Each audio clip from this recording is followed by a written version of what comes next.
kanam yoon ak wàllu yoonal des na ko daal di faram-fàccee si nu mu gën a yaatoo exactement à la dernière minute aussi moom ki nga xam nekk mu di Simon bu ñu ne ko daal di placé en garde à vue suñu ay ponk itam si na gën a fës bokk na jëm si li nga xam nekk mu di rapport Cour des comptes ak li nga xam nekk mu di tolluwaay ma ne kon mbiri nag tabbi na si loxoy li nga xam nekk mu di procureur exactement procureur général bi nag du ñàkk ni dañ daal di tijji ay poursuites éventuelles jëm si boobu dañoo xam nekk mu di rapport suñu ay ponk itam si na gën a fës bokk na jëm si mbiru li nga xam nekk mu di justement la sortie de l'opposition ces temps-ci gis nañ ko avec aussi report bi nga xam ne Ousmane Sonko amoon na ko si ndajeem ak li nga xam nekk mu di waay député yi ba altine incha allah dañ daal ñëw itam si recours bi nga xam ne itam déposé nañ ko fa sànni ko conseil constitutionnel et que ce dernier même le conseil constitutionnel étant day si disparition ki nga xam nekk mu di Badio Camara nous y reviendrons en détail et tout d'abord da ngay daal di commencer par rapport ak li nga xam nekk mu di mbiru Simon Faye donc après plusieurs tours d'horloge ba nga ko daal déglu foofu si dikk di division des investigations criminelles mu nekk journaliste mais aussi directeur général bu groupe de presse des médias Simon nag mujj nañ ko daal di placé en garde à vue d'après information yi nga xam ne tam mujj nañ ko daal di jot mu nekk njiitu li nga xam nekk moo di Sen TV daal di koy convoqué foofu si ko brigade des affaires générales du BAC de la DIC daal di koy convoqué dans le cadre d'une enquête bi nga xam ne itam le procureur moo ko daal di ordonné par rapport à article bi nga xam ne itam ñoom fësal nañ ko daal di koy jëlee si Afrique confidentielle doon titre et je cite Sénégal crise politique Ouattara convoque Ousmane Sonko à Abidjan fin de citation en tout cas mu nekk article bi nga xam ni itam Sen TV mu daal di koy reprendre le parquet mu daal di autosaisiru daal di activer la division des investigations criminelles jëm si boobu de cas nag moral ñu daal di wóolu ki nga xam ne que mu di Simon nekk la personne morale boobu dañ nga xam ne que moo di bërëb de Sen TV ginnaaw ba nga ko daal di wóorlu nag si kanam yoon ak wàllu yoonal moom ki nga xam ne que moo di Simon les dernières nouvelles fa lay daal di passé tey jii guddeem gi ñuy xaar fii ak demee incha allah ana lan la ñuy daal di décider si moom déféré wala libération alors Cheikh Omar naka na daal di jàngatee li nga xam ne que moo di cas bi gis neen ki nga xam ne que moo di Simon à la dernière minute ñu ne mujj neen ko daal di li nga xam ne que moo di placé en garde à vue concrètement waaw maa ngi koy ñaanal yàlla may ko jàmm ba nga xamante ni di espérer que ñu bàyyi ko mu dellu ci njabootam moom mën naa ko ñaanal parce que nag ku ma xam la te xam nga man yàlla def na du ma wax aussi lu ma gëmul te du ma wax nit aussi yàllaa ngi lay nuyu te gisuma ko parce que Simon Faye nit ku baax la nit ku baax la parce que man xam naa ko parce que liggéey naa ak moom ci ay at et c'est quelqu'un boo xam ne il m'a beaucoup apporté ci expérience am mais xam naa rigueur professionnelle bi nekk ci Simon Faye xam naa aussi engagement bi nga xam ni moo nekk ci Simon Faye nit ku nite la nit koo xamante ni yàgg na ci média yàlla def ñun bi ñu nekk xale lañ koy dégg sax yàlla boole ma ak moom ñu bokk ay émissions yoo xam ne daf ko doon def et puis bokk na si ñi nga xam ni il m'a beaucoup apporté parce que koo xam ni chaque fois booy wax sax ci télé wala ci média dina la defar dina la conseiller et je vous dis ñu on a partagé beaucoup de choses ensemble parce que Simon Faye nekk na nit koo xamante ni alalam sax moomu ko suñu mësoon pare émission sax bu émission jeexee daf ñuy jël gunge ñu waxtaan ak ñun yedduñu c'est quelqu'un boo xam ni wax fa dëgg c'est yàlla rek a tax may wax yéenewuma ko tarafatal ay ne d'ailleurs de temps en temps sax dama jël sama téléphone woo ko parce que sama gàmm la diggante séeréer ak tukulóor parce que nag ci di cadre liggéeyam man de mën naa ko seedeel ni que nit ku fonk liggéeyam la nit koo xamante ni li ngay wut ci professionnalisme ci journal wala ci journaliste parce que Simon Faye même magam mu ngi woon ci presse nekkoon RTS donc c'est quelqu'un qui a une grande expérience donc ma koy ñaanal yàlla nattu bi jóg ci moom amaana su ma guddeewul sax dinaa dem xool ko nemmeeku ko parce que su ma diggante ak moom entre nit ak nit donc yéenewuma ko li nga xamante ni moom moo am donc ma koy ñaanal yàlla ci lii nga xam ne dal na ko lu mu gën a gaawee yàlla saafara ko ba mu mën a delluwaat ci ay mbokkam ak ci liggéeyam beneen bi nag c'est une question aussi très c'est vrai que am nañ ay rapports et ça tu le sais maintenant li nga wax ni dafa am article boo xamante ni dañ ko reprendre ci Afrique confidentielle télé bi wax xibaar bi ni mel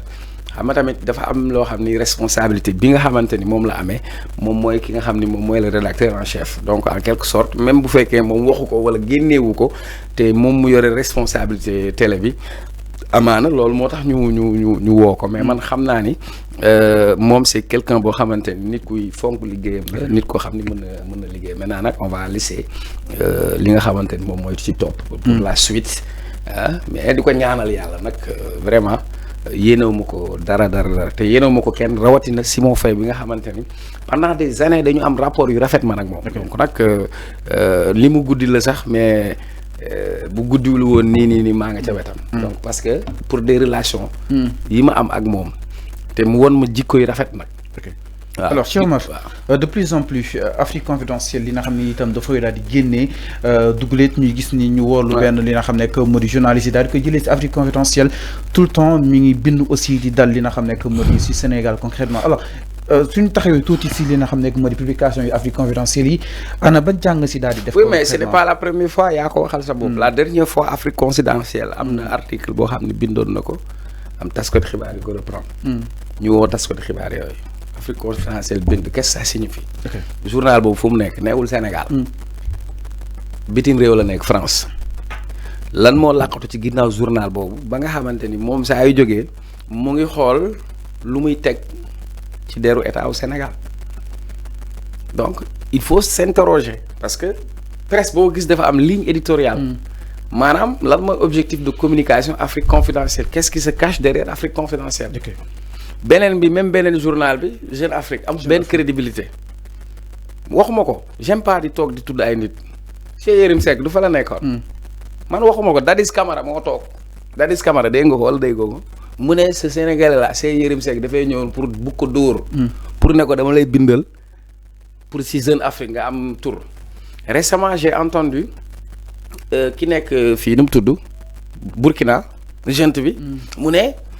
waa Jeune Afrique dañuy ñëw nag dañ lay bindal ba mu naxees parce que nos chefs d'État dañ doon fay ay millions pour ñu bindal leen nag il faut comprendre que tey Sénégal am na ñoo xam ne dañoo jóg juste rek pour ternir l'image du Sénégal maintenant nag ça aussi ça mérite quand même que ñu xool qu'est-ce qu'on écrit sur nous et puis kan moo koy bind ak lan la ci jublu parce que genre information man mënu ma ko gëm Ouattara comment il peut convoquer le Sénégal parce que y a un problème kaay ma convoqué mel ni Ouattara mooy suñu papa wala mooy suñu yaay am na yenn wax yoo xam ne yenuwul maanaam sax crise politique est-ce que am na fi concrètement oui mais dama ne am na loo xam ne dafa yenuwul maanaam maintenant nag dëkk bi neexul parce que nag ñëpp jóguñu pour wax la bonne information ñëpp duñ jóg parce que dañu nekk foo xamante ni yenn intérêt yi moo am et c'est dommage parce que média dafa am rôle boo xam ni moom la war a jouer mais bu fekkee ni dañuy dem ba média bi dañ koy tourner juste pour xeex benn nit wala juste pour xeex kenn ça pose problème. sur le droit aussi peut-être li tax ñu woolu ko c'est la personne morale justement de la télé. oui mais dépassé nañ foofu man génn naa ci débat boobu yàgg. génn naa ci débat ñu wax ci kaw Simon Faye bi peut-être c'est la personne morale de la télé. oui mais ça c'est une évidence. Il n'est pas l'auteur, il ne l'a pas dit. C'est parce que c'est le responsable moral. Ça veut dire que c'est le rédacteur en chef. Le rédacteur en chef a une responsabilité sur ce qui sera diffusé. Pour moi, loolu moom moo tax ñu woo ko mais man bëgguma ñu woo ko bëgguma mu fanaan fa. bëgguma mu toog fa une minute. parce que xam naa jikkoom xam naa ne nit ku rigoureux la ci liggéeyam. parce que nit aussi boo koy seedeel da nga koy seedeel li nga ko xamal. C'est quelqu'un que moi je respecte beaucoup. Parce qu'on a vécu ma xam ko biir xam ko biti xam nu mu fonkee liggéeyam loolu laa wax man loolu passé naa ko. on était dans un autre sujet. où moi je te dis il y a des presses au niveau international il y a des presses qui se sont organisées pour ternir l'image du Sénégal. alors Cheikh ma loolu peut-être dafay témoigner à juste titre l'attention bi nga xam ni itam suñu ay nouvelles autorités ñu ngi koy am vis-à-vis par rapport ak lii xew si nga xam ne que moo di médias yi. oui mais du question de attention ou pas c'est de manière générale quand on a dit il faut organiser la presse. avant même qu'on dise qu'il faut organiser la presse tout le monde a remarqué que il y a un réel problème au niveau de la presse au-delà de qui fait quoi. N'importe qui peut l'ouvrir. J'ai entendu quelqu'un dire qu'il a arrêté en classe de CI. Vous comprenez, vous imaginez. Non, nit toog ci télé pour mën a xas nit wala saaga nit. am na yoo xam ne nit dina ma saaga Facebook TikTok c'est pas un problème. mais pour man dañu war a nite am intérêt commun.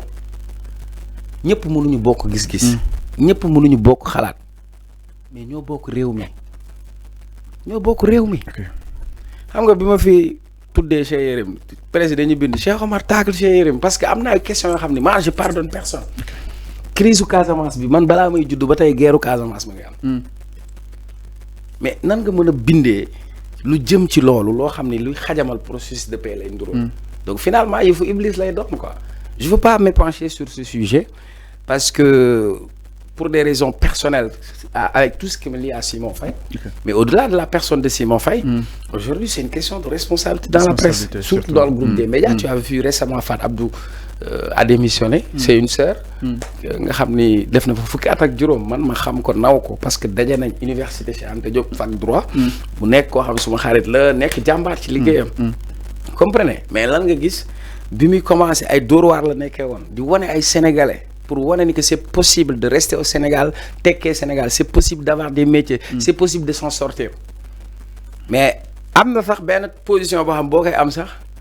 bu neexul borom kër gi sax xam nga waxtaan na neex borom kër c'est ce qui s'est passé en fait. Donc nag il faut que ñu réorienter un peu le débat parce que même man pour man la presse dafa am rôle institution la presse institution la parce qu'on te parle de quatrième pouvoir la presse a un rôle à jouer. loolu nag question de responsabilité la il faut que képp ku nekk ci média nga jël sa responsabilité xam ni da nga am rôle ci réew mi Sonko ëppalewu ma dara ci réew mi man Diomaye ëppalewu ma dara ci réew mi Macky ëppalewu ma dara ci réew mi dama nekk doomu réew mi comme ñoom lu ñu nekkee doomu réew mi il faut que chacun se dise que on a une responsabilité dans ce pays grand. C'est clair mi ngi noonu est-ce que comprendre nga. xaw ma ndax niveau bi may waxee ndax dégg nga ma wala déggoo ma. sama carte d'identité ku nekk na jël responsabilité non sama carte d'identité li ngay def du ma japonais du ma bañ a mulenge nous sommes des sénégalais entièrement à part et dañu am responsabilité dans ce pays grand qu'est-ce qu'on va laisser à nos enfants demain on va mourir on va partir quel Sénégal on va laisser dans ce pays maintenant est-ce qu'on peut continuer sur ci ligne boobu que la presse donne le micro à n'importe qui pour qu'il raconte n'importe quoi est-ce qu'on peut continuer comme ça qu'est-ce que vont retenir ces enfants qui vont nous regarder qu'est-ce qu'ils retiennent de nous alors c'est clair dans tous les débats il faut qu'on s'insulte il faut qu'on s'invective dëkk topp kaa lañ nekk même jëkkër ak jabar fasante nañ lu sama yoon fan yi la nga gis ñuy débat waaw Malick ak jabaram ñu wax benn waay fay lañ ko xaalis kooku toog saaga wax loolu mooy développé dëkk yi non dama leen laaj est-ce que loolu mooy développé dëkk sori na lii li la développé dëkk mi ngi noonu par rapport ak mbiru ki nga xam ne que moo di justement Simon Faye ak li nga xam ni itam jëlee na ko foofu en tout cas je te le dis et je te le répète je te le dis et je te le répète Simon c'est une personne bien cool waaw franchement waxuma cool dama ko xam nit ku baax la nit ku responsable la nit ku fonk liggéeyam la c'est une personne boo xam ni très rigoureux aussi parce que man mii su ma toogee fii il m'a beaucoup apporté parce que je l'ai rapproché avec son expérience nit ku dal la di ko ñaanal lii mu nekk yàlla ko si yàlla ñu avancer un peu par rapport ak wàllu woowu noonu alors Ndiaye ñëw itam si leneen